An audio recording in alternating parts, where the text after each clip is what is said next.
എവിടെയെങ്കിലും ഏതോ ഒരു ഘട്ടത്തിൽ അത് വലിയ പ്രതിസന്ധിയിലായി, വലിയ കടബാധ്യതയിലേക്ക് പോയി. സോമന് പിന്നെ നാട്ടിൽ നിൽക്കാൻ പറ്റാത്ത സ്ഥിതിയായി.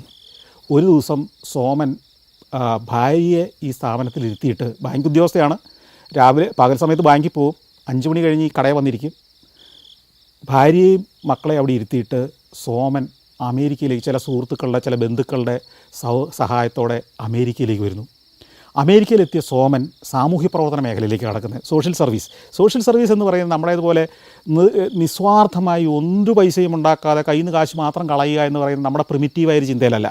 അവിടെ ഏത് പ്രവൃത്തി ചെയ്താലും അതിന് പ്രതിഫലം കിട്ടും. ആ പ്രതിഫലം ഉള്ളതുകൊണ്ടാണ് എല്ലാവരും വൃത്തിയായിട്ട് ജോലി ചെയ്യുന്നത്. സോഷ്യൽ സർവീസ് പോലും പ്രതിഫലം കിട്ടുന്നൊരു കാര്യമാണ്. അതായത് ഓൾഡ് ഏജ് ഹോമുകൾ നടത്തുക, അല്ലെങ്കിൽ അവഗണിക്കപ്പെടുന്ന കുട്ടികൾക്ക് വേണ്ടിയുള്ള സംരംഭങ്ങൾ, അവരെ മുഖ്യധാരയിലേക്ക് കൊണ്ടുവരുന്ന പ്രവർത്തനങ്ങൾ നടത്തുക. അതിനൊക്കെ സർക്കാരിൻ്റെ ഗ്രാൻറ്റുകളും ഫെസിലിറ്റികളുണ്ട്. നമ്മുടെ ഈ സർക്കാർ തന്നെ അനാഥാലയങ്ങൾ നടത്തുന്നത് പോലെയോ അല്ലെങ്കിൽ ചൈൽഡ് ഹോമുകൾ നടത്തുന്നത് പോലെയോ